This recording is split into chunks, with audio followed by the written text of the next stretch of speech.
বিশাল এলাকা জুড়ে জলজট, যেন আলোর নিচে অন্ধকার। সামান্য বৃষ্টিতে জলাবদ্ধতা আর ময়লা পানিকে সঙ্গী করেই কষ্টে পরিবারগুলোর বসবাস।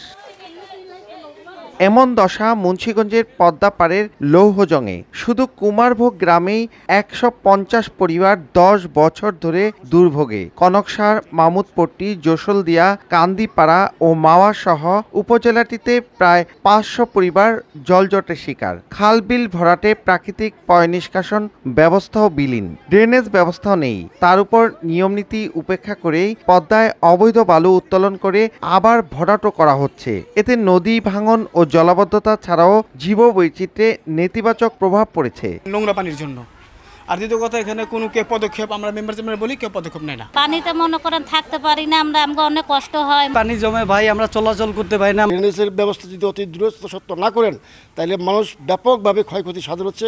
নগদের কাছে সব গ্রাহকই প্রিয়, তাই তো সারা দেশে ক্যাশ আউট চার্জ সবচেয়ে কম।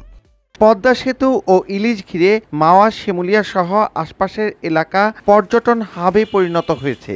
বাণিজ্যিকীকরণেও জমির গুরুত্ব বেড়েছে, তাই পানি নিষ্কাশন ব্যবস্থা বন্ধ করেই চলছে জমির শ্রেণী পরিবর্তন। প্রশাসন বলছে এ ব্যাপারে কঠোর পদক্ষেপ সহ ড্রেনেজ ব্যবস্থার উন্নতি করা হবে। সবাইকে নোটিশ করছি যে ড্রেন রাখার যে যতটুকু জায়গা ততটুকু রেখে দেওয়ার জন্য, অন্তত পক্ষে যাতে এই ড্রেন দিয়ে পানিটা নিকটস্থ খালে গিয়ে রিলিজ হতে পারে। তো আমরা এই সচেতনমূলক কার্যক্রম আমরা চালিয়ে যাচ্ছি। লৌহজং উপজেলার ১০ ইউনিয়নেই অবৈধভাবে চলছে ভরাট কার্যক্রম।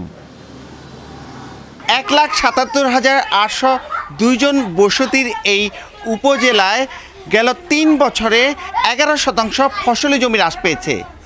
অপরিকল্পিত বসতির কারণে এই হাল এখন বিভিন্ন এলাকায়। মুন্সিগঞ্জের লৌহজংয়ের কনকসার থেকে নাসির উদ্দিন উজ্জ্বল, সময় সংবাদ।